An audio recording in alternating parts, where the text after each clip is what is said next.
Welcome. We're live. Welcome to Star Trekkin. We're here from the city of Toronto. I'm Nicole. I am on my own today because Gary is bagged. He's had a very long weekend. Uh, he's getting back up to 100%. And if he does too much walking, he's super tired. So he's over on the couch resting. And across the city, we have Green. Hey, how's it going? Hey, I'm the opposite of tired. I've been off for a week and I'm off for another week going forward. I have more time than I know what to do with at the moment. That must be nice for you. Vacation that long is pretty unusual, eh? I take one every June, Mm-hmm. Mm-hmm. so it's a once a year thing, but it's ritual. Now, usually I take it a bit earlier. Usually I take it so I'm off for Pride, but I found out my sister was going to be out for the first 2 weeks of July, so I moved my plans around a bit to accommodate having the place to myself. But it does mean that like the week before last was fucking redunculous for me because I have within the period of a week we go from uh the big powwow in Toronto, the Nama Res powwow, Mm-hmm. to the Native History Festival, to my birthday, which was my 40th this year, Mm-hmm. to Pride, all in 1 week. Wow. Now, usually that's why I usually book it off. But So you just chilled for your birthday, right? no, yeah, I didn't do anything. With COVID, I haven't done shit for my birthday. But I was at everything else. But yeah, so like on top of that, usually I have that whole week off, so it's whatever. But I Mm. did that while working this year, and that was not great. But I've been off for the past week after that, and I got another week ahead, so that's the trade off. So you can recover from all of that. How was Pride this year? What did you go to? I basically try to avoid most of Pride because of COVID concerns. I just mostly tabled for the Indigenous Arts Society. Just Awesome, sold awesome. T-shirt down at the Two Spirit event. It actually looked like a bit of a zoo. The actual main parade. It looked Yeah, like they didn't put up barriers, and the marshals really had, like, I've parade marshaled a number of times, okay. and it looked like they didn't have a lot of help managing the crowd, and that's Yeah. a real issue. I'm usually right in the parade, but this year I skipped it. But it like I showed up intentionally late to avoid the parade and avoid the crowds over COVID concerns. Hmm. And so I didn't show up to like Young and Bloor until after 5 o'clock, and the parade had not everyone had even started marching yet. It was bananas. Yeah, I don't know what's going on there. If it's like new executive, cops, Yeah, there were also cops city, there, which I I don't know what, but yeah. there were also cops there, which I was not expecting. I didn't realize Pride had let the cops back in. I'm really not sure what has to do with that, but usually Pride is well-oiled machine. Yeah, yeah, It starts on time, it goes quickly. There are barriers at least all along Young Street is fully like yeah. behind, you know. Well, Uh, for the portion the barriers were up. mhm.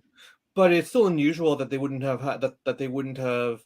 It's unusual that there would still be people waiting to start marching at 5 p.m. At 5 o'clock, yeah. Like Usually usually it's all by 3 o'clock. Most of, like, I yeah, think like usually the last everybody's group gone. started by 3. Mm. Um, and usually they're wrapping the final. Like usually the final people are hitting the finish line at 5. Yeah, So I'd really like to hear what went on, because there's a lot of weird stuff going on with Pride and their financing, and how well they spent money, and they screwed they Ken defrauded a native artist. Monkman, and So yeah, like that's what I saw. They defunded native art, and they screwed a whole bunch of native artists, and yeah. seems really, really So sketchy, really well that's sketchy why lately. So they asked us at the Native. I say us, I'm not actually a member of the Native Excuse Arts me. Council. I just table and know a bunch of people on it. But they asked the Native Arts Council to lead the march this year, and they're like, "You just defrauded a bunch of Native artists. We'll table for you, but we're not like fucking They also leading the got parade." money saying that they were getting Kent Monkman to do something. That's specifically what we're referring to. Yeah, it was yeah, if anyone doesn't know about that and wants to look into it, definitely it's something to look into because it's very shady and not cool. Not basically cool. They just stole a bunch of money from Kent Monkman. Yeah, they stole a bunch of money from Native people and using Native people's names. So that's great. Kent Monkman is not without his controversy in the Native community. Mm-hmm. Yeah, I've heard that. Yeah, but none of us like we got criticisms of the dude, but that doesn't mean we want to see the pride steal from him. Yeah, right? Exactly. And then they went and stole from another Native artist as well once he was not involved in the project, as far as I understand. So I mean, it's like screwing a couple of people. So and they brought him back and they screwed him again, and it's been an ongoing thing. Yeah, I mean, and I can understand having criticisms. I mean, there are criticisms of anybody who if you're an artist, you're going to be criticized. I think that's the point it comes to. Well, I mean, the basic criticism of him is that he has a habit of whitewashing darker skinned natives in the paintings. Yeah, I can. Well, I mean, if he's a light skinned dude, that happens, So, among many communities, as I understand. I know people who model for him. I don't want to get into it. That's fair. That's the broad controversy with people being upset with him specifically. Colorism is a huge thing and very difficult in a lot of different communities. So it's a super hard thing to talk about. Yeah. But that's the broad criticism. I don't want to get into the minutia of it because colorism in the Native community is a thing. I mean, at the very least, he definitely gets up in white people's face. So I mean, that's a plus on his part for sure. Well, I mean, I have the other podcast to talk about this sort of stuff. Although colorism in the Native community is definitely something that I should add on the docket of things we should talk about. Yeah, for sure. I mean, that's something that would be of interest to hear about and difficult. And actually, I can. There's someone you might want to talk to, Fangirl Jean, who talks a lot about that in Pacifica community. She's Samoan, I believe. Yeah. She's really wonderful. And I think she would be a good person for you to talk to about that. I've spoken to her on this very topic before. Oh, I'm sure. Yeah, I'm not surprised at that at all, that you have either crossed paths or talked about that specific subject. Never in any depth, but yeah, we've definitely spoken about it before. No, because you're both like good people, so I'm not surprised that you chatted about that. We're both very online. We're both very Twitter. Very online and very into talking about genre stuff in kind of that area. I love Jean and her threads. Their threads are amazing. Just a good person, especially about that sort of thing, and really highlighting issues in that community is really awesome. So let's get the Star Trek, which is not totally unrelated. Talk about whiplash. Yeah, we went from a Princess Bride inspired episode to an Alien inspired episode. And I think the first one is really inspired by the TNG episode where they were stuck in the holodeck incident and stuck in Robin Hood. That was Q, not holodeck, but yes. Q, yes. Well, one of the two. It's a holodeck or Q, but Q turned them all into Robin Hood. And Gary said there was a TOS episode where they were in some sort of fantasy. Every Star Trek has this episode. Okay, well, let's start with this episode. Yeah, the first episode is called the. Oh, go ahead. There's also the DS9 episode where they trapped in the board game. Every Star Trek has They this. just love to do this. Okay, Yeah. so the first one is called the Elysian Kingdom. When I saw these photos, I was like, "Oh, it's the book! It's the book!" So I immediately sorted it out.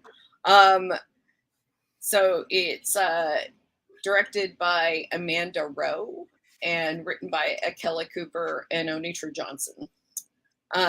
The Enterprise is surveilling. Oh my God, I'm writing about surveillance. I'm so sorry. It's just on my mind right now. The Enterprise is surveying a nebula when its warp drive fails, causing the crew to black out. Mbenga awakens to find the Enterprise's interior dressed as the high fantasy setting of Rukia's favorite book, with the crew unknowingly portraying its characters. Chief Engineer Hemmer is the only other crew member aware of the situation thanks to his telepathic abilities, and they discover the nebula has its own consciousness comparable to a Boltzmann brain. They find Rukia and learn the nebula has detected her loneliness and created the fantasy to entertain her. It also cured her signochemia, but this will not last if they leave the nebula. The nebula offers to preserve Rukia by converting her into an energy being with the nebula, which Mbenga reluctantly agrees to. He then sees a vision of Rukia as a grown woman having experienced a life of adventures with the nebula, who she calls Deborah, after her mom. Deborah releases the Enterprise, restoring the warp drive and interior design, with no one other than Mbenga being able to remember the fantasy. He tells number one about Rukia's fate. Okay, how did you feel about this episode? I fucking loved it. That was dope. Like this episode was a banger. Genuinely one of my favorite episodes of the season so far. You can tell that everyone, like I said, every Star Trek has this episode, but no cast has felt more on board for this. Anson Mount, the minute he came in, I'm like, oh, Anson Mount is the evil Chamberlain. Anson Mount is having the best time ever. Everyone on this episode was having such a blast with this concept. They were really enjoying it comes because this is an episode that if this episode could have been really bad, but because the buy-in from all the actors is so strong, it just becomes a joy. And I was joking when I saw the pictures. I retweeted them from the episode and said that since Pike's hair was so flat, he must be virtually powerless, or the threat level must be nothing. And I'm like, no, they made it like it's flat because he's so craven and not brave at all. It is the opposite of who he is. It curls under like he does when he runs away. Yeah. But when he is Pike, his hair is mighty and tall, like his bravery. It's the same. Like if we ever get Mirror Universe Pike, I don't think they'll do the goatee like they traditionally do. His hair will be like flat and it'll be like a Caesar or something like that. That's how we'll know he's bad. Like his hair will be like a Caesar cut, or he'll be bald. Yeah. This episode had a lot of potential to go really, really bad. But the buy-in, just everyone was so on board and so enthusiastic with these really like campy fairy tale roles that they just make it a joy. You just tell everyone loves being there. Yeah, it was great to see Christina Chong get to play someone totally different than Lon as well. And with her little dog with the little dress cape on it. Oh my God. I want Lon to have an actual dog to dote over. Wouldn't that be such a great character trait? I know. I know. Like stern, hard-nosed woman with a little dog that she just dotes over nonstop. Like it would just be like I hope that this is that the dog's an actual thing for her and we just haven't seen it yet. Yeah, that dog was adorable. They found the cutest dog in the world. That must be a Toronto dog. That dog is adorable. Wherever you are, Toronto dog, you're the cutest dog in the world. but we were joking. I'm like, oh my god, if they remember this, they're gonna be horrified. Like Uhura will be horrified, and Lon will Uhura be. especially, because like she's the one who almost killed a bunch of people. Yeah, I know. And so I'm like, oh, and so Gary was joking that it's good that they were mind wiped because Lon would go on a hunt to kill Deborah for making her that princess and everything. Yeah. But it was really wonderful, and having Una and Ortega's have that constant kind of like back and forth as the knight and the huntress was pretty hilarious too. They were great. Yeah, I really enjoyed it. It was fun. It was I expected when they showed Hemmer at the beginning, they had the preview talking about how his psychic abilities work, how he has enhanced abilities, the Anar. I expected that he would be the only one that knew the difference. I didn't expect that Mbega would also. I didn't catch the preview, so I had no idea what I was walking into. But he was very funny with, I'm not a wizard, I'm a chief engineer. Yeah. No, he was. I am happy. We'll talk more about Hemmer with the next episode. Mm-hmm. I'm happy that he got this episode. Mm-hmm. I don't think the show has done enough with him. The actor will be around apparently. The actor's not going anywhere, which I've heard. So that's pretty good. I was wondering if they were going to pull a Colbert, because they did. I mean, major spoiler for the end of the next episode. I kind of can't talk about Hemmer in this episode without bringing up the fact that he dies at the end of the next episode, which was spoiled for me. I know to avoid the Star Trek social media groups after a new episode of Strange New Worlds airs, but I did not think to avoid the Alien fan groups. Yeah, I mean, come on, Alien fan groups. What the hell, guys? So that got spoiled to me. So unfortunately, I went in knowing the big twist that Hemmer was going to die, which did impact my enjoyment of the episode. I'm not usually an anti-spoiler person, but yeah, I can see genuinely affected my enjoyment of it. I can see that because usually I'm not an anti-spoiler person either. I'm kind of meh about spoilers, but knowing I didn't know that he was going to die either, and I feel like it was impactful when I was like, oh shit. I like how he died. He got a better death than I went in expecting, because I didn't know how he died. I just know that he died.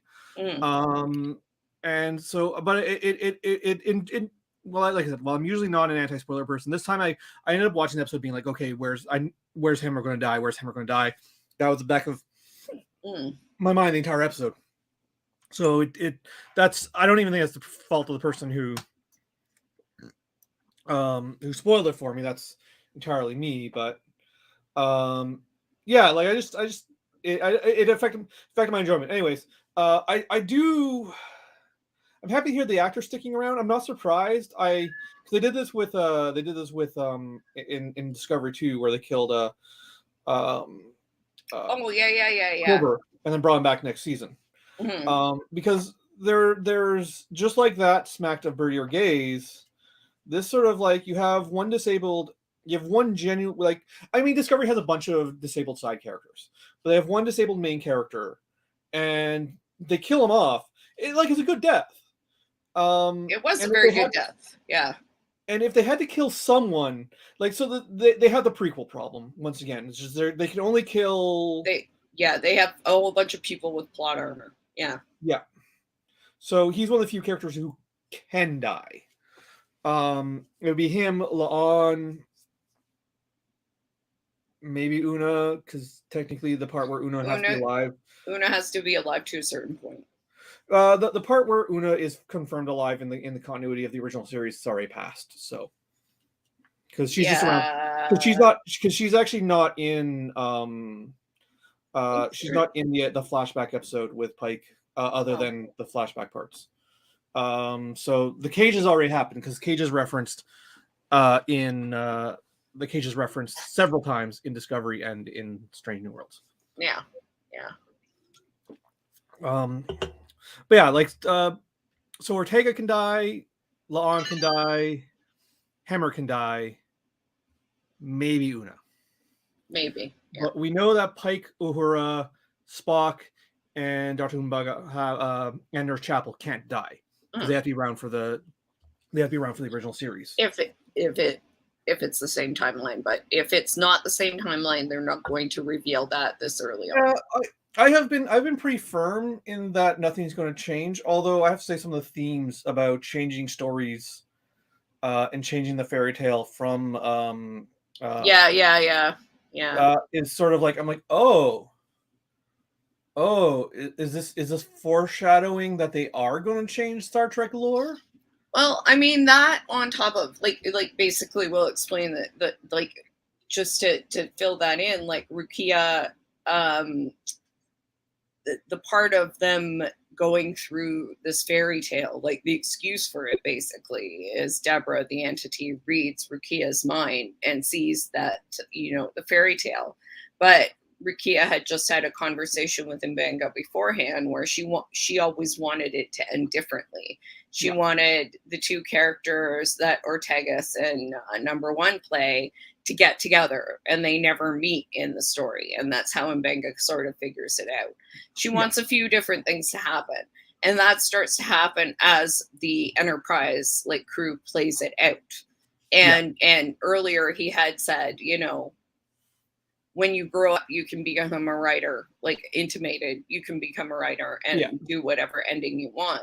But then as the entity, she has a way to do that. And then when she becomes one with the entity, they both become entities. They, write all kinds of stories. And she's like, I can do that now. And it does really kind of tie into these themes of is fate set? Is fate changeable? Or is fate is you doing these things fated to begin with? Is Spock? Do you actually have to choose?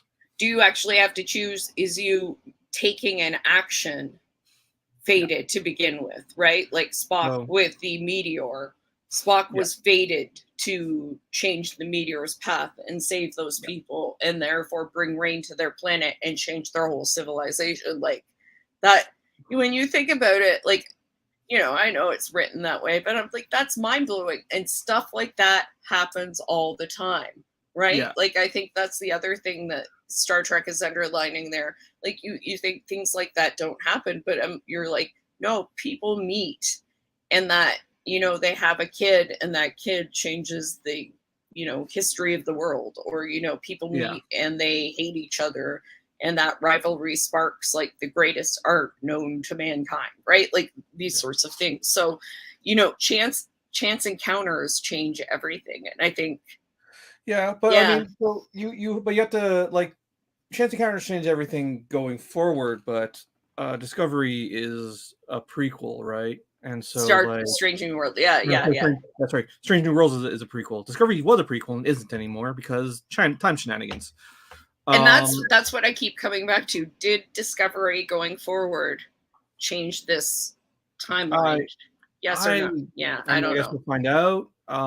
But I was pretty firmly on the Star Trek timeline is already fucked up, and it's true. Star Trek fanboys take their timelines very seriously. So part of me was like, well, they already did this with the movies. So I don't think they're going to do it again. But unless they do it slowly I mean, there's always leeway. There's plausible deniability. They're definitely not going to adhere 100% to old continuity. They can't pitch themselves in that much. They can't. But I'm not sure if they're going to go so far as to create another timeline. On the other hand, the themes of this episode do seem to imply that they might, because this is thematically all about changing fate, and that has huge implications for Pike's personal story arc, and also for where the series can go. So I'm wondering if this is foreshadowing and building on themes. I wonder too, because there's so much that seems to be, well, I guess this is also kind of in the next episode, but like the Chapel Spock relationship Mm-hmm. seems to be going in a very different direction than the original series or anything. Well, And I really yeah. like it because they're acting very, I feel like it's so realistic. And I mean, yeah, in the original series, the Chapel Spock relationship was mostly just Chapel flirting with Spock, Yeah. just to try and get an emotional rise out of him and kind of tease him. It wasn't like she was in love with him. So, yeah. But like you take those the movies, the J.J. Abrams movies did this as well, which is that they take the broad archetypes of the relationships of the original series and they supercharge them to get that more all that extra drama out of them. Mm-hmm. And where you feel on those movies is up to you, but that's what they did. I quite like the first J.J. Abrams movie and hate the second one with a fiery passion that would put the most toxic Star Wars fan to shame. I think this episode also really continued to play up and confirm like the chemistry that Anson Mount and Melissa Navia have, like Ortegas and Pike. They're just so much fun together. Apparently I read that they're going to have more scenes and sort of Pike and Ortegas are going to have more to their relationship, which I'm excited about because they seem like they're clearly BFFs. Yeah, I know. They seem like best buddies, and I really like they vibe really well. And I'm sure Anson Mount and Melissa Navia are buddies too, because like it gets like them two just hating each other was the funniest thing. I loved it. I absolutely just picture them at the bar being each other's wingman. I know, it seems like so much fun. They seem like a lot of fun. And actually it was interesting because in the article I read, she noted that that fans have pointed out that Pike calls her by her first name all the time. Mm-hmm. And that was something that I noted, and we were sort of like, oh, does he do that with everyone? But apparently he does it more with Ortegas than anyone else. On too. He does call he's called her Una and stuff, but apparently Melissa Navia said fans have pointed out that he does it more with Ortegas than everyone else. I don't think I've ever heard him. I mean, maybe I don't know how much. In retrospect, I'm not sure how much he actually interacts with La'an, but I don't think I've ever heard called her La'an. He said Una La'an before, like both of them at the same time, but I don't know if he's ever said La'an directly. I don't think he's ever said Sing. No, he's never called Uhura and Nyota. Ortegas has. Mm-hmm. Ortegas calls her by her first name, but Pike has never called her Nyota. I've noticed that Pike calls a lot of people by their first name. I don't. It's not to say that he doesn't have a special relation with Ortega, because he clearly does. Yeah, but I think he calls her by her first name almost all the time. Mm-hmm. I think that might be it. That he mentions her, like he calls her Erica almost all the time. When the series finales comes out, I will probably binge watch the whole thing, which I don't normally do, but I've had I've enjoyed Strange New Worlds so much overall that I will probably rewatch the whole thing. I really liked Celia Rose Gooding get to use some of her, stage acting experience and play Evil Queen. You can tell a lot of. Sorry, I was gonna say you can tell a lot of these actors are stage actors. Mm-hmm. She was such a good Evil Queen. She was so much fun. Because stage acting. So, as someone who has done stage acting, I've never really done any film acting. I've only ever done stage acting. But as someone who's done stage acting is about like big performances, because you gotta have a lot of physicality to it, so you can convey. You gotta have like big booming voices, so you convey projection to everybody in the theater, even people up in nosebleeds, right? So, and man, this episode was full of big performances. Yeah, it was a lot of fun. I really enjoyed number one as the Huntress too, even though she wasn't much in it. It was Absolutely, so great. absolutely everyone. The only person who comes up short is Spock. And He especially was so funny because he was like Strider or something. It yeah, was like he was walking yeah, around being an evil wizard. because he does what he can with the role. It's just he has the most under his role of all the characters is the most underplayed because that's what the role requires. Yeah, you So can't really ham it up much in his role. Yeah, he does try. There are moments, and you can tell he's enjoying like Spock either has low key emotions or big emotions. He kind of doesn't have any in between. So you can see that you can tell that there are moments where he's enjoying being able to like emote like a normal human being. I'm being sneaky. I think a normal human being is the wrong term because I'm actually quite like I'm a lot like that too. So I don't want to imply that I'm not like a different character, but you can tell he's enjoying playing a more subtle character. Yeah, more subtle, sneaky character. Yeah, for sure. Everyone was enjoying that. I mean, it's like a little vacation. I also enjoyed Nurse Chapel's sort of witch woman. Yeah. That was kind of fun. She didn't have a lot to do, but it was kind of entertaining. I also just enjoyed seeing the sets covered in green. Yeah, it was hilarious. It was just like, we'll just make it green. We'll just put like I love the fact that the set director was just like, okay, this is a normal set. We're just going to go buy a whole bunch of fake plants and put them all over the place. The entity is just Deborah's just like, we'll just make it green. Sure. That's like the ship looks green. It's fine. It was the perfect amount of campy. Mm-hmm. Like just taking the normal steps, but also you don't see.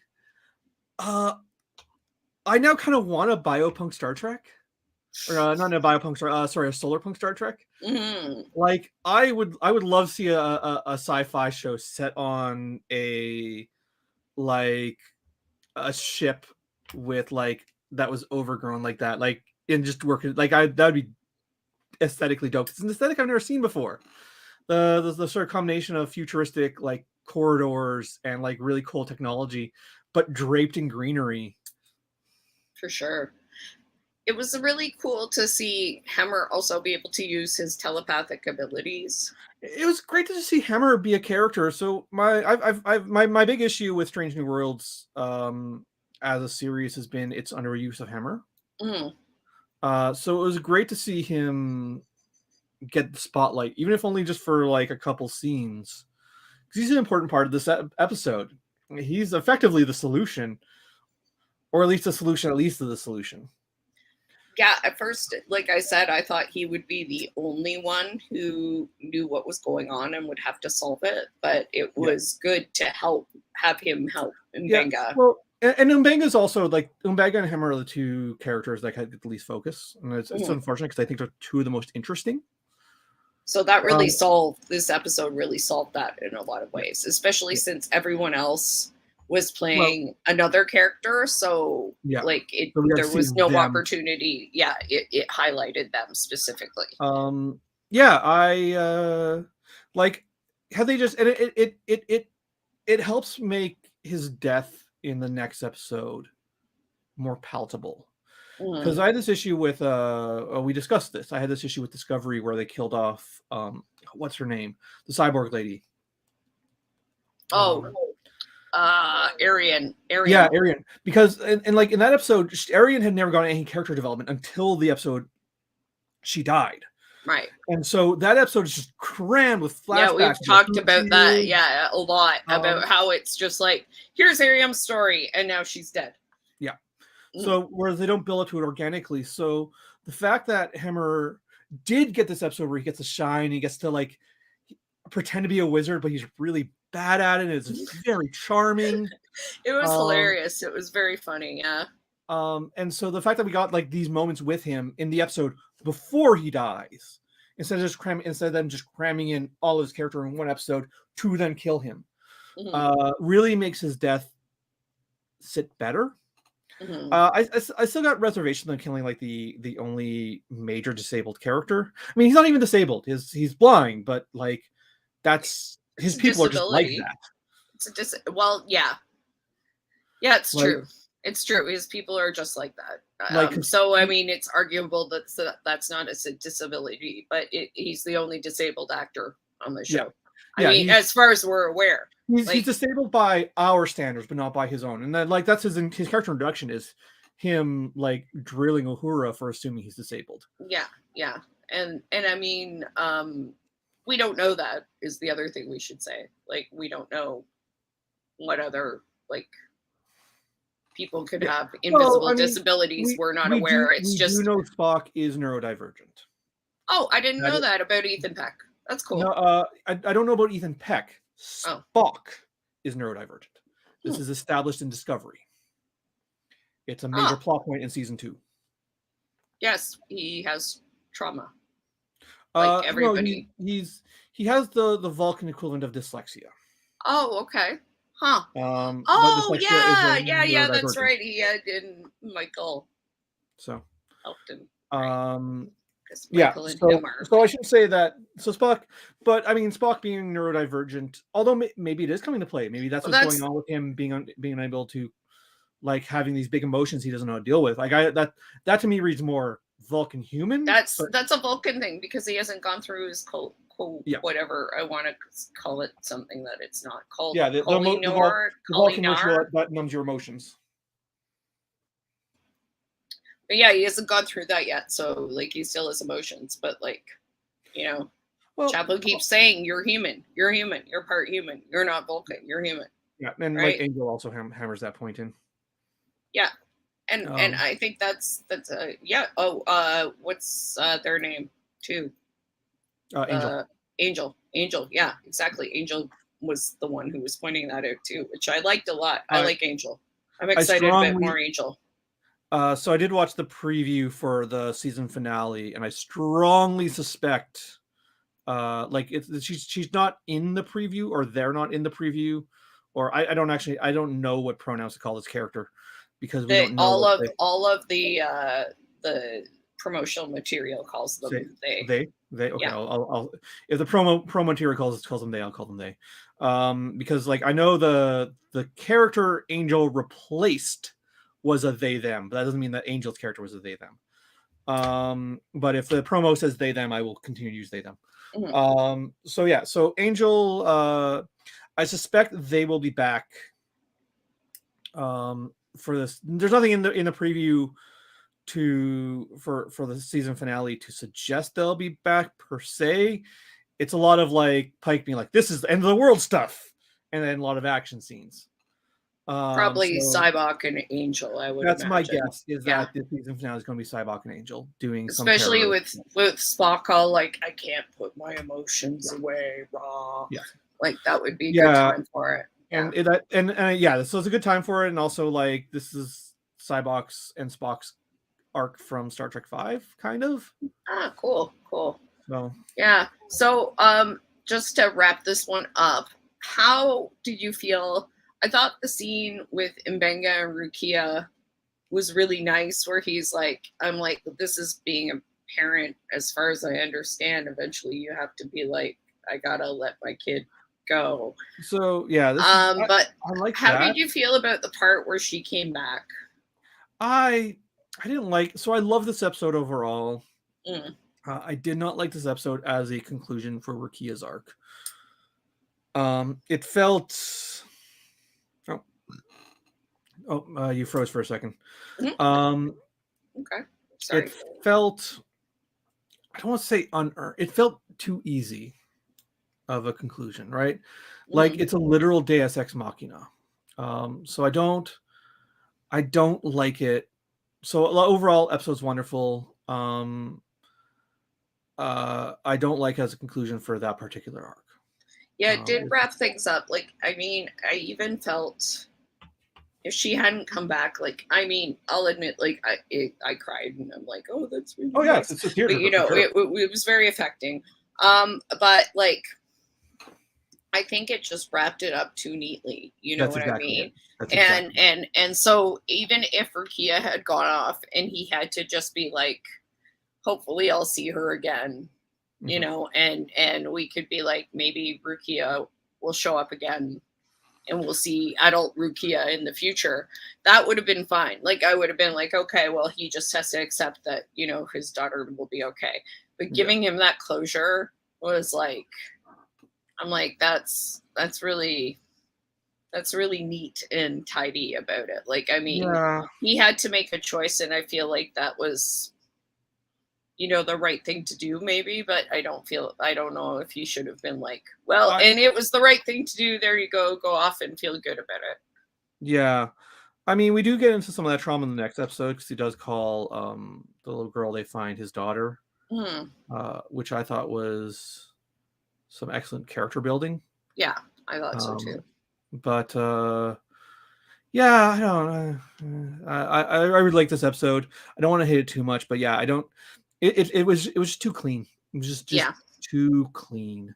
That was the part that I didn't love. I'm like, okay, you can leave her with the entity, but I don't know if you should have that closure. Like, you should maybe feel like, I don't know. I didn't even like her leaving it with the entity, to be honest. I think the entity, like, I think teaching the entity that, like, you know, sometimes people are sick, and sometimes we have to what do what we need to do for them to make them better, and to, like, have the entity learn that lesson rather than leave his daughter with it would have been the better ending. Yeah, I wondered about that too, because it was just sort of like, you know, I did wonder about just saying to the entity, oh, okay, well, you know, as long as she's here, she's you know, but like he didn't think there was a cure, but at the same time, he knew there was the possibility that he could do it. It was just difficult for him to do.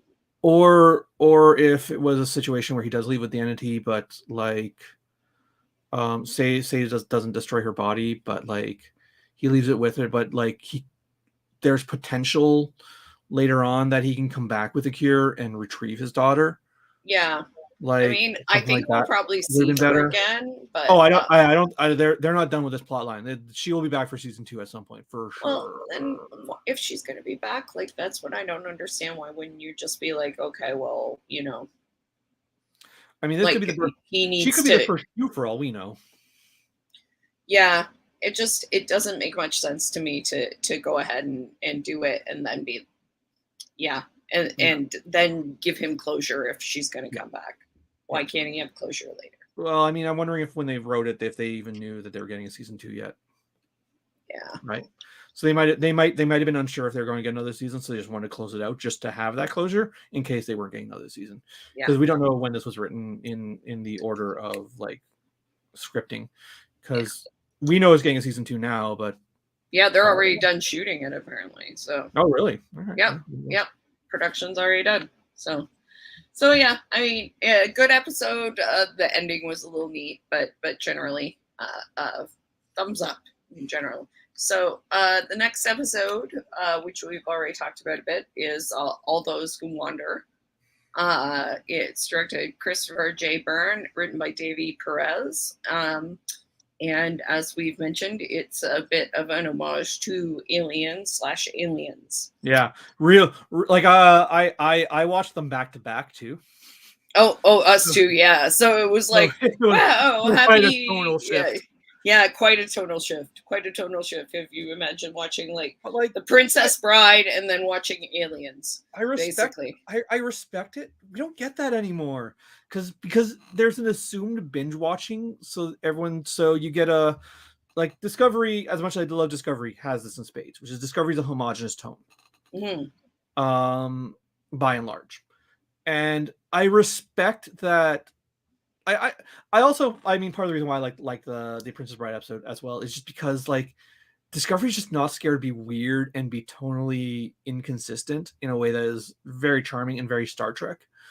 And yeah, this is like I like that it's bold enough to be able to play with tones, and it's a very bold show. And going from a Princess Bride inspired episode to an alien inspired episode is a bold choice. It's funny that it you call it a bold show for a show that's like retreading a lot of ground, but a lot of the choices that it makes are kind of, even though it does some safe things, you know. Like, It's it's safe in some interesting. ways. It's safe in some ways and super not safe in others, though. Like, Yeah. Because having these big tonal shifts would not be safe for the 90s and would not be safe for, or sorry, would not be unusual for the 90s. This is a lot of 90s TV shows and 80s TV shows were like that. Yeah. TNG is like that. TNG goes from like a horror episode about like the Enterprise crews devolving into monsters to an episode about Diana fucking her grandmother's ghost boyfriend. Like, No, that was Beverly. Sorry, you're right. Beverly, oh yeah, Beverly Crusher, Beverly, not Diana Crusher. My oh bad. God, that was the word. That's a terrible, hilarious episode. It's something.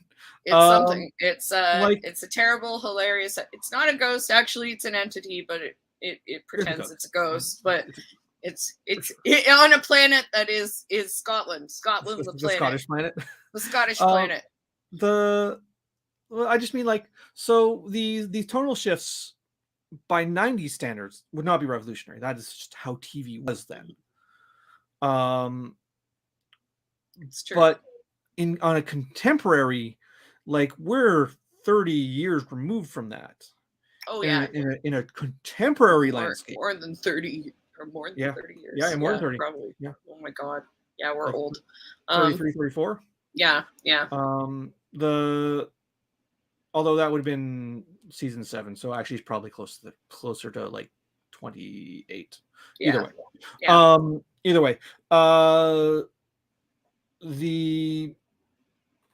But by contemporary TV viewing standards, it's unusual for sure.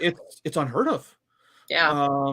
Like, I can't think of a single show being produced right now that does that. Riverdale. Okay. Riverdale, but Riverdale is its own special kind of different.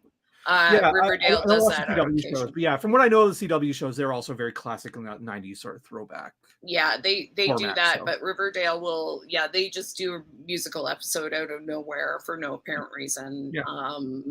They are they're in an alternate dimension for 6 episodes where they murder the main character.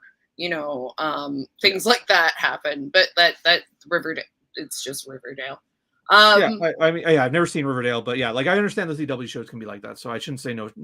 I can't think of any shows because I haven't watched any shows.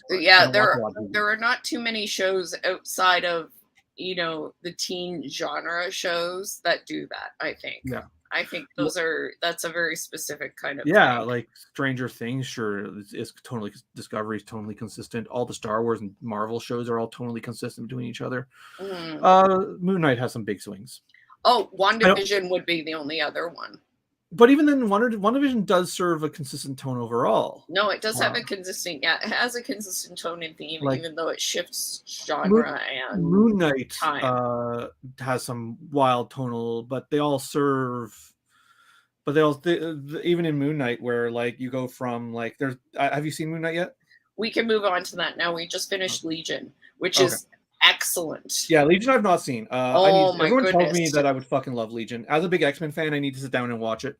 Legion is one of the best depictions. I think that is a really accurate depiction of DID and mental illness, because they're all slightly different versions of him, which I think, my experience with people with that sort of situation is very. Moon Knight. I enjoy Moon Knight. Take some big swings. Some work, some don't, but I enjoy it. I appreciate it for taking them. Not a good depiction of DID. No, that's the thing. Because I'm like I know one guy is English and has an accent, a totally different name. In Legion, like, all of the Dan Stevens character are slightly different versions of the Dan Stevens character. But I like Legion. Like, I told Gary kind of what Legion's deal is, and he's like, "Oh my God," because like he has a different personality for every power he has, basically. Yeah. Right? No, I know Legion, the comic character, so I know the setup. He's very similar to Dan Stevens' Legion is very similar to comic book Legion, except he just is It takes a while to get to the I point where assume he his understands hair what's isn't going on. like comic book Legion's hair. No, they try. They try a few times, but they can't quite get it there. Anyway, we should probably get back to yes, we should get back to it. But I would highly recommend anybody watch Legion. It's excellent. It's on my to watch list. I watch so little TV these days. Right now I'm doing What We Do in the Shadows. Oh, that's great. I love it. I watch reruns of that like anytime for fun. All right, so all those who wonder, the episode description. Oh, I was just gonna say Princess Bride, 1987, Aliens, 1986. Interesting sort of timing for those two movie influences on those two episodes, because I think Princess Bride is a good reference, because I think it's totally an influence on the last episode. Oh, for sure. So the Enterprise is en route to Deep Space K7 when it receives another priority assignment to investigate the missing USS Peregrine. While Enterprise continues on to K7, Pike leads the away team to an ice planet where they find the grounded Peregrine. Hemmer and Uhura restore the ship's systems, while Pike learns that it was carrying 3 refugees. One was infected with Gorn eggs, which hatched. The hatchlings burst from his chest and attacking the crew. From his chest. The Pike's team finds the other 2 refugees to be the only survivors, and one of them is also infected with Gorn eggs. The hatchlings burst out and attack the team, though they also fight each other until only the strongest hatchling is left. The team form a successful plan to kill the hatchling using cold temperatures for the ship's environmental controls, but not before Helmer is infected. He encourages Uhura to remain in Starfleet before throwing himself from the ships so he will die in the cold, where the Gorn inside him will also die. After the crew warn Hemmer, Noonien Singh takes a leave of absence to help the last refugee find her family. I believe they mentioned in the Starbase at the beginning, they mentioned Starbase McNair in this episode, which I thought was kind of cool, because that's one of the Challenger astronauts, Ron McNair. He was one of the first black space shuttle astronauts. Oh, interesting. So, yeah, no, I just remember because I remember all the Challenger dudes. So, yeah. I did not love this episode. Okay. Despite being, it wasn't dark enough to quite capture the alien vibes. Listen, I also, like I said, it got spoiled for me, and that really affected my enjoyment of it. Had I gone in without knowing Hammer was going to die, yeah, my assessment might be entirely different. But yeah, I don't like how the show is treating the Gorn. Mm-hmm. I don't love that there are these inhuman monsters. It's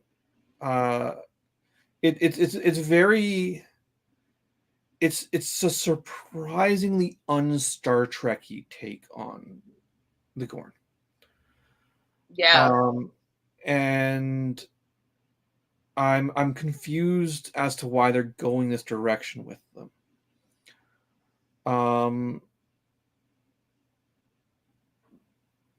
They are consistent with the Star Trek. They are consistent with design-wise. They're consistent with Enterprise, which I thought was interesting. That's what the Gorn look like in Enterprise. Mm-hmm. Better animated, obviously, but they went with the Enterprise design as opposed to the TOS design, which I thought was interesting. Yeah, I just don't. The way the Gorn are characterized, there's no. You can't have that Star Trek moment where you sit down with them and like hash shit out and negotiate peace. They're just these inhuman monsters that like eat people, and I mean the Klingons also eat people. But like the characterization is different. Well, yeah, there's no. It doesn't seem like there's logic or language or intelligence, right? Clearly they are. They build starships, so clearly these are advanced people. Yeah, and they have some sort of drive to like have dominance over one another. Yeah. That can't be just instinctual, right? Like, yeah, and like Star Trek has always approached, so like the Klingons are the way they are, the Romulans are the way they are, but the Romulans are Star Trek goes out of its way, at least like TNG and DS9 really go out of their way to be like, these aliens are this way for social reasons. The Ferengi aren't capitalistic because they're genetically capitalistic. That is how their culture that's is. their culture. Yeah, they have rules of fucking like whatever because of the Romulans are the way they are because they live in a police state. Same with the so Star Trek really puts a lot of time. Yeah, the Vulcans are all about logic because they are so emotional, right? Like their emotions are so strong that they had to find a way to control them, basically, right? They're still, but Vulcan is still a product of their culture, and this is that's their culture is basically Gary said so they had some sort of massive civil war, right? Yeah. Exactly. Well, and then also they had the break off with the Romulans because they were one species, and now they're not, and now they are again. But in the future, not in this show. In Picard onward, like Picard, because that's about like their planet explodes. That's the J.J. Abrams movies, which I appreciate they made J.J. Abrams movies canon. I appreciate that they kept that bit. But regardless, like, so the fact that the Gorn, I don't mind that La'an sees the Gorn as these inhuman monsters because she is a product of their worst depredations. Yeah, it makes total sense. Yeah. And I don't mind like the submarine style episode where like they're fighting the Gorn ships, we never see the Gorn. Cool. But this episode we meet them, and the alien analogy where like the aliens and aliens are these inhuman monsters who don't have technology, they don't have morals, they're insects. And it bothers me to see an advanced civilization that can cooperate because they build starships. No civilization builds starships if you can't get along with each other. Treated as animals. It really, I guess this is why it bugged me. It really hurts the alien races as allegories for racism. That Star Trek relies so strongly on. And there's no real discussion that I remember about it being specifically like a hatchling stage. Yeah, it's mentioned here and there, but that like they are only, these animalistic, like unable to communicate during, their growth period, because that might make more sense. And like if we were seeing it from inside their culture, this also might be different, because being like if we saw it from as a culture, because theoretically, I mean, if this wasn't Star Trek, this probably wouldn't bother me. It only bothers me specifically because of Star Trek. Animals who have lots of young and don't invest in their young emotionally or physically exist. They just drop them off, and that's what Lon was sort of like getting at, I think, is that they don't bother like investing in their young, and they just drop them and like pick them. She did say they get them later, which is why I was confused that there was no concern that they were going to come back. Yeah, and also like, but then how do you build a functioning civilization of that? What does that look like? How does it, and like, I mean, these questions might get answered. It's just a weird thing where you're like, oh, okay, the hatchlings, you drop them off and they kill each other until like the strongest survives, and then when you pick up the strongest, and then what happens? I mean, there are elements of human culture in that. Like, you could maybe. And is the strongest going to listen to any of the people that pick it up, or try and murder everyone on that ship? Like, Right, and like, okay, and like, so are they space Sparta?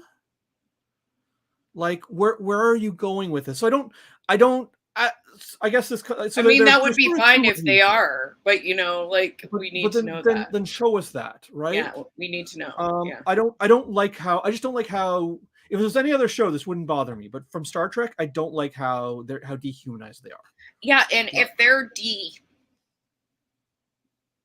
I guess dehumanized, we'll use it dehumanized because I don't have another word. If they're dehumanizing everyone else, like to advance their society, show us that too. Obviously, they are in some way because they wouldn't be like, oh, let's just put eggs in people, right? Like that would not be an acceptable thing if they didn't think everybody else is just like breeding and feeding. Show me the sociological impact of that, and like I understand they're trying to build them up. It's just that's like it's not that Star Trek can't do horror. One of my all-time favorite episodes of TNG is the episode where everyone that I mentioned earlier, where everyone starts de-evolving, and that episode has a dark turn. It's pretty fucked that also up. is I discovered recently is the only episode directed by Gates McFadden. Oh wow, good for her. She was really poorly treated on the set of Star Wars for sexism reasons. But she was also the only cast. Going into the show, she was the only cast member with directorial experience because she was a woman. They would not let her direct except for that episode in season 7, and even that she kind of got the short end sticks because it's a very complicated episode with lots of prosthetics and special effects. But it remains one of my favorite episodes of TNG. It's not one of the episodes it's not the episode I hear a lot of people talk about as a classic, but I loved that episode. I mean, she probably had some experience to bring to that. Yeah, I think. Well, she was before joining Star Trek. She had a stage directing experience. Oh no, I mean just like the whole being treated poorly because of sexism. And that's the episode you're given to direct, and it's about people devolving into their like primal state. Yeah, and how people behave. Anyway, it's interesting. I doubt anyone watching this hasn't watched the Jessie Gender section Star Trek documentary. Well, I'm sure people haven't. I mean, it's a long. She's released a second one about TNG. That's where I learned this.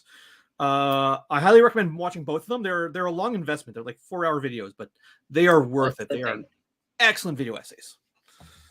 But yeah, anyways, video essays, you can always put video essays on your phone and just listen to them if you're not up for watching the video, or put them in the background. I put it on my phone and played video games while I was watching it.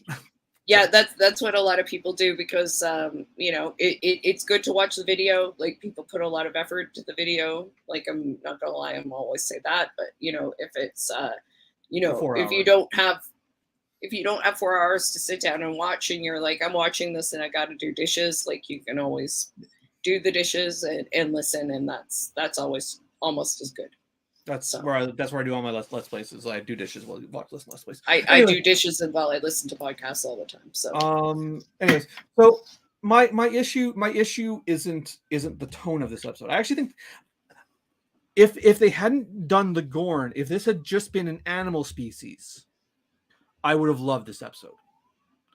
But the fact that he did it with the Gorn, with a sentient spacefaring race, really just rubs me the wrong way. If it was just like an entity or like a space bug or something like that, but like the Gorn are supposed to be like, I understand why they did the Gorn, because like it's like Lon and everything, but even Lon, I mean, I guess Lon's lack of reaction, or at least calmness in the situation, is supposed to indicate the fact that she's been going to therapy, because she talks about it, right? So the first appearance of the Gorn in Star Trek in the original series is like the Gorn, this godlike entity kidnaps Kirk and kidnaps the Gorn captain. It's like, fight to show me who is more superior. And he forces the Gorn captain and Kirk to fight. And the whole theme of that episode, the first appearance with the first appearance of the Gorn, which was supposed to be the first. This is the one major retcon Strange New Worlds has definitely made. Which is that was supposed to be the first time the Gorn and humans had ever encountered. Clearly, that got retconned. Yeah. Small deal, not a big deal. Mm. Small retcons like that, Unless it's a different yeah. timeline. Unless it's different, but whatever. Either way, don't care. Either one of the two. But the whole theme of that episode is that like Kirk and the Gorn captain learning that they're not so different, and learning that the only way to actually defeat this godlike entity is making them fight. Man, there's a lot of TOS episodes about like godlike entities making people fight. Yeah, they just like to do that. They wanted Shatner to take his shirt off or something. It's like Jack Reacher. But the episode it ultimately comes down to like the Gorn captain and Kirk being like, if we keep doing what this thing wants us to do, we'll never get out of here. So we have to stop fighting. And then so to hear them take those themes. Yeah, I see your point, because that's pretty annoying if, you know, like now the Gorn are just like alien running around killing people. Yeah. So it sounds a little bit like that is all meta commentary though. You know what? No, it sounds a little bit like, honestly, it sounds a little bit like someone was like, let's do an alien episode. Yeah. And they really said the best way to do this is to connect it to the Gorn and shoehorn the Gorn stuff into That's exactly what it feels like to me. Like I said, if it wasn't the Gorn, if they had just done some space bug or like a local indigenous animal or something, I wouldn't have cared. It's the fact they did this with the Gorn specifically. And they had to do it with the Gorn because of Hammer, because Hammer had to be killed by the Gorn for us to care, to give a shit. This is why we give a shit about the war with the Gorn. Yeah.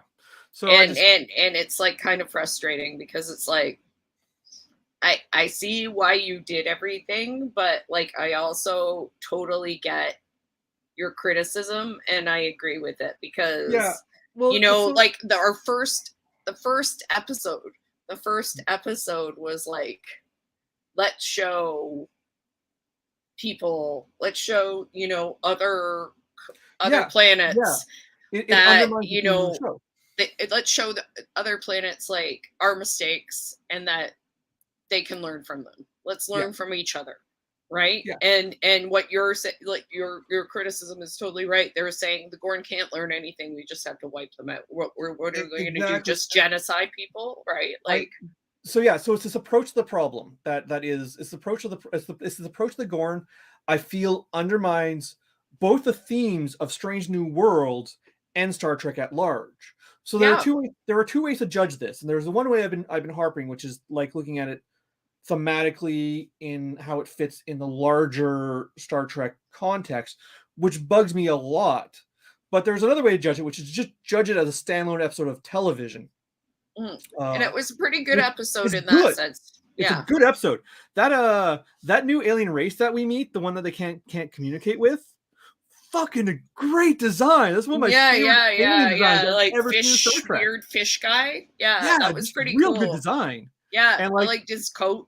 It was great. The La'an being like, we can't talk to him. Uhura, do something. And Uhura's just like, linguistics don't work that way. Yeah, I know. I love that. Uhura, do something. She's like, yeah, it can just translate out of nowhere, Lon. Okay, but I love that too, because Uhura, they expect Uhura to be that good that she can do something at this point. Because like they said, Sam says at one point, you really are good at everything after she runs down the hall. They've got one in the chute. Like, oh my God, there were so many good things. And I felt like, you know, they slotted people into the roles in Aliens to some extent. Like Hemmer was like the android type role. Sam was totally playing the Hudson role. Like he was going on, he practically was like, game over, they're coming in. Yeah, we also got a lot of Sam in this episode, which I like Sam. I'm happy to see more of him. So I did too, but I felt like that was another instance where they were kind of shoehorning things into the alien mold, because I'm like, this doesn't feel like actually Sam Kirk's character. This feels like Sam Kirk has to be Hudson, and so he's going to start freaking out. New characters just to be cannon fodder. Mm-hmm. Like they introduced the other cadet that we've never met before. Yeah, I know. And this guy who got a promotion, who's gonna get killed, and I'm like, oh yeah, he's not long for the world, is like knowing what I knew that this was an alien influence episode where Hammer dies, I'm like, that instantly I'm like, oh, she's dying. Yeah. And then that guy got a promotion and he's dead. It's just like, yeah. So like the second I saw that where he was giving, so it starts with the captain giving out promotions. I'm like, oh, I already know this is going to be an alien episode. So everyone who got a promotion right here, who I'm not already familiar with, is going to die. I expected the kid to be infected too. I was just like, oh, don't trust the kid. The kid's infected, but thank God. Yeah, I also knew the alien was, like, I knew that fish guy was infected. Oh, yeah, 100%. I wanted more of that guy. That, like, once again, just like, you can sell me on an excellent character design. That alien costume was fucking great. And I was angry that, like, they killed him just because I wanted to see more of that great costume. What I was very happy about was them getting to sort of wrap up the Uhura and Hemmer relationship in a really beautiful way. Yeah. And that what came out is that he didn't really tell her, like, the summary says he told her to be in Starfleet, but that wasn't really what he said. It was more that he realized that she is afraid to stay anywhere because she's afraid to lose people again. Mm-hmm. And that was what really affected her with losing Hemmers, because she lost her family. And then she was afraid to lose people again. And she was great with the scene, because you could really feel like her being like, this is my best friend on the ship and he's dying. And I've never been close to anyone again. Yeah, it was a wonderful speech. Yeah. Like I said, it's episode I have a weird relationship with, because it's quite a good episode, but I have like all these meta problems with it. I don't like them killing off Hammer, because like, just disabled actors, like if they keep Bruce Horak around, that kind of solves some of the problem, and maybe he'll be a security chief. Maybe he'll be the chief engineer. Who knows? I did put a call out for feedback from any like disabled followers I might have, but no one answered. Because I would love to get like feedback from an actual disabled person, how they feel about this episode and the broader treatment of Hammer. I mean, like, you know, I don't have visible disabilities. You know, I have cognitive disabilities. Like, that's. I have some neurological disabilities, you know, and I have glasses. So I mean, I can't see very far without them. I mean, that's not at all relatable. But I mean, I also have neurological cognitive disabilities, but I don't those on a narrative level, and how that treatment translates to portrayals in Hollywood is different from physical disabilities. Yeah, no, I'm just saying in terms of, it's totally different, but just like after giving those caveats, kind of how I felt was very similar to you, was like, I was a little disappointed that it was him, given that it was sort of, you know, great to have that character on the show. Especially because I just started liking him. Like, I wasn't huge on Hammer until these two episodes. I liked him because he was like sort of this cranky kind of like, I like that sort of character, especially since a lot of other people on the ship are you know, in a good mood, and he provides necessary contrast. Yes. And like, I think the reason why I didn't like him is just because he didn't get enough characterization prior to these two episodes. Like, I don't think it was anything against the character. It's just I needed more of him to develop a proper opinion. But I think it would be really interesting to see a human, like, I don't mind having an A&R that's just like that, but I would love to see Bruce Horak play. It is very possible that Bruce Horak wanted this character dead so you could play a blind human. Like, that's. I would love to see a partially sighted or a blind human on the ship and I would love to see that as a security chief. That would be fucking great. I mean, we did get a blind character in TNG, of course, with Geordi. Yeah. So we'll see but Geordi's actor LeVar Burton is sighted. So yes, of course, yeah. But that would be really cool to have a partially sighted actor playing a blind or partially sighted security chief. Because that would be like, that's not, I mean, that's someone who is responsible for the security of the ship who is disabled, right? Yeah. But still is We'll able to handle that situation. So that would we'll be see where cool. they go in season 2. For now, I can only judge what they have produced. And I'm not thrilled. Um, I'm I but understand it, but I'm not thrilled. I'm also not mad about it. Like, I'm not like, this was a horrible way to kill this well, person. He did not it in a really like, he did it to help everybody, and yeah. I ultimately he died for Uhura's plotline, which isn't great. Um, like he didn't really have his own plot thread. This yeah. is why like he died for Uhura's plot development. He at no point really had his own plot thread. So that's not. I I wouldn't don't know. say he totally got fridged, but yeah, I get what you're saying. Like it's not a deal breaker by any means, but I don't feel great about it.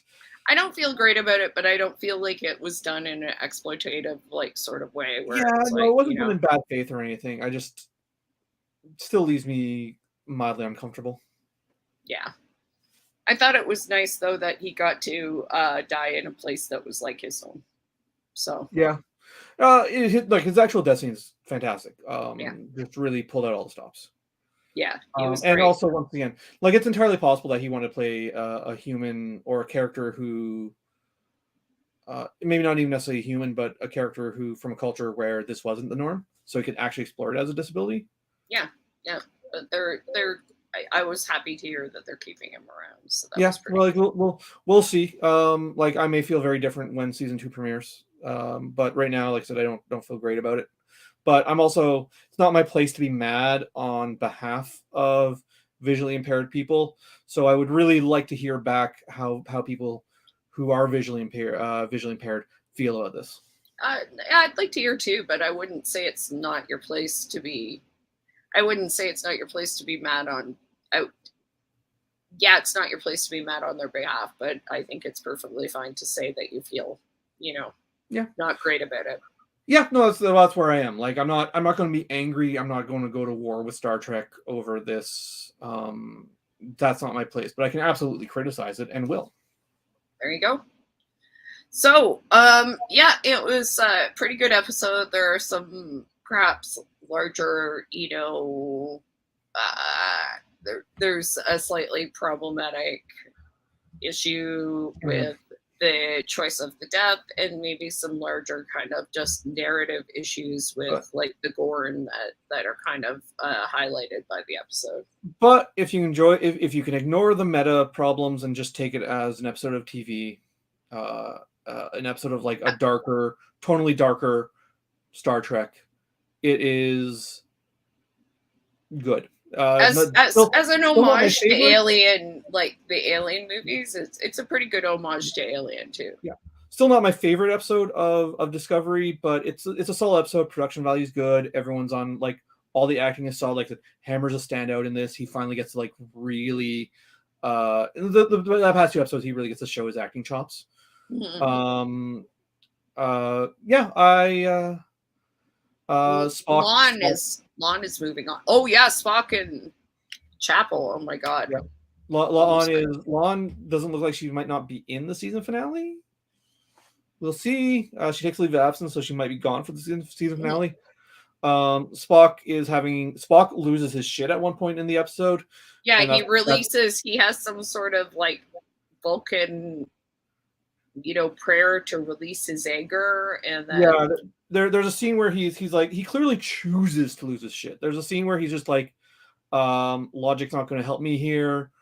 he has to fight. I He am has to fight the Gorn guy yeah. to draw So them out. Yeah, yeah, so he clearly like makes a choice to lose his emotions or to like lose shit, and but that is going to clearly have implications for the season finale because he's not back in control by the time the problem is resolved. yeah. Gary said it's like a Vulcan berserker rage kind of Yeah, thing. that's exactly what it is. Yeah, it's a Vulcan berserker rage, and then when he was at the funeral for the three people that died, including Hemmer, Uhura gives a very nice speech that pretty much makes it clear she's probably going to stay in Starfleet. That hammer really touched her life deeply, and she was affected by his final speech. But Spock leaves, and Chapel goes after him, and he's like, "I can't put away my emotions. I've released them, and now they're out." And she tells him, "No, that's not, wrong or bad. It's just being human," and gives him a hug because he's obviously, upset and in mourning and everything. And then, because like Sam had accused him of being like a robot and shit. Sam made some pretty racist accusations. Yeah, they were pretty racist and bigoted. They were both racist and ableist. And bigoted, really. Yeah, it was not cool. So she gives him a hug, and then they stand and look at each other for a while, and Spock just like leaves because it's probably he's not going to do things he regrets if he stays there. And so it's pretty obvious they're having feelings for each other. I think that may be the thing more than anything. Like, this is why I think things are changing so much, because I think that Chapel and Spock are starting to realize they might be better for each other, and that may be the thing that breaks up the T'Pring relationship. Yeah, because going back to TOS, T'Pring and Spock are alienated from each other, so this could be setting that up. That's why T'Pring almost marries Kirk. Yeah, TOS is wild. Yeah, it sounds. Yeah, a lot of it is the stuff that I've seen. But I mean, I think I was saying it's really realistic. Like, I feel like it is, because it seems like, everyone involved in this is trying to behave in a way that is, reasonable. Chapel's trying to be a good friend. Yeah. Spock is trying to be a good fiance, you know? T'Pring is trying not to be jealous and think anything is going on, because why would he cheat on her? Like, to be fair, he hasn't. So no, he hasn't, because she trusts him, and she should trust him, because he's being trustworthy. But people can't control their feelings for one another. This is why I'm pretty sure the season finale is going to involve Sybok doing a terrorism, because I'm pretty sure Sybok's whole shtick is that he is a Vulcan who rejects logic. Yes, and believes in emotion. Mm-hmm. So I'm pretty sure that we're going to see him and Angel are going to show up and be like, "Oh, Spock, you might have fooled your fiance into thinking you don't have feelings for this nurse, but you clearly do. And and you don't know how to handle those emotions, so we are going to use them to manipulate you." Mm. Yeah, because that's what they do, basically. That's what they do. That's their MO. Yeah. So Angel proved that that's the MO for them. Yeah. So that really feels. I don't know what Sybok's plan is, but that seems to be on a character arc level what makes the most sense for the season finale. Well, the title of the season finale is A Quality of Mercy. Mm-hmm. Which I don't know what that means, but it doesn't sound good. I watched the trailer for it, and it was just a bunch of action beats. So trailer told me nothing, other than the fact that there's going to be a lot of action beats. I think your theory is probably a pretty good one. I don't see any reason to think that anything else will happen. Well, especially since they've been they really have been pushing, Spock and Chapel, which some people apparently don't like. And I'm like, I don't know what your problem is, man. It's such an extreme take on. So if you're a TOS fan, it's an extreme interpretation of their relationship from TOS. I mean, that's fair, but I mean, like, you have the actors you have. Yeah. Yeah, the actors, and ultimately, even if you're a prequel, you still have to tell the story you want to tell, right? Yeah. Yeah, and like I said, Nurse Chapel always flirted with Spock. That was always a thing in TOS. So they're just giving this a larger context, regardless of how I feel about that larger context. Jess Bush is just amazing too. Nurse Chapel. And Yeah. so Oh, I think that probably has a lot to do with it. yeah. Well, When you she's get still someone like that's everything. that great, you know, like you really just want to use them, and like that Spock relationship makes the most sense in Yeah. terms of like what's happened in canon. A lot of things, and she and Ethan Peck just seem to work really well together. Like they're very believable. I believe that they're friends. I believe that they have Yeah. feelings for each other, and they're friends and they get along. And you I know, mean, as this much whole as Spock cast. gets along with anybody, like Spock seems very reserved, and she's the kind of Mhm. person who seems like, I'm going to be friends with you whether I mean, you this like whole it or cast not. has excellent chemistry. The whole cast Yeah. is top-notch chemistry. Mhm. The only person who feels kind of out of place is Dr. Umbega, and I'm pretty sure that's by design. Like, I'm pretty sure that he is supposed to be he's supposed to come off like he's a little bit above it all, which is how he does. I think Like, he I don't think. also was supposed to be like distracted by his daughter, so Yeah. I wonder if that's going to change now that she's Yeah. not around. Yeah. So yeah, well, because now he's going to have to rely. Also, he's going to have to rely on these people for comfort and emotional support, given the fact that he's just lost his daughter. Even if Mhm. she's still alive, she's no longer part of his life. So I mean, Hammer also felt a little out of place until like they brought him in, and then they killed him. They do that a lot. Yeah. Yeah. I. We'll see where the season finale goes. I think stream wrap up. We got one episode left. Yes. So we'll be back in 2 weeks to discuss that episode And I guess the whole season, and basically, the whole we'll season just, and figure out what we're going to do with this stream, if anything, while Star Trek is off air for a couple months. yeah, I guess. I don't know what's coming up next. I still haven't heard anything. I imagine we will get a Lower Decks announcement fairly soon. But Also, Lower Decks season 3. still don't know what's happening yet. Lower Decks season 3 release date. Let's see if there's anything. Doesn't look like it. Didn't expect it. I'm sure it will happen soon. But yeah. I believe it's done. They just need to start airing it now. Yeah, they were talking. I saw. I didn't read the interview, but I saw an interview with Tony Newsom talking about season 3 and 4. So I'm sure they're going to get to it. Like I said, probably waiting for the boys to wrap up, so Jack Quaid has the ability to promote. Yeah, you know. So there's that, and we also got the second half of Prodigy. That's in January. Okay. That's in January, which is a really long break. Still, yeah. That's a really long break. That's almost half a year.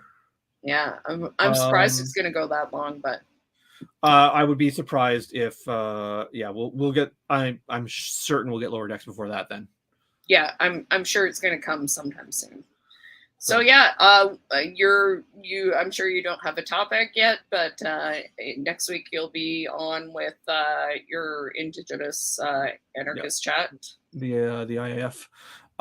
Yep. I don't know what we're going to be talking about. Last episode, obviously, we just tended to talk about Roe v. Wade and the bullshit like myth that you can just put abortion clinics on res, which you can't. What? Do. Oh yeah, this is a big thing. This is a big talking point around like white liberals. In the U.S. or in general?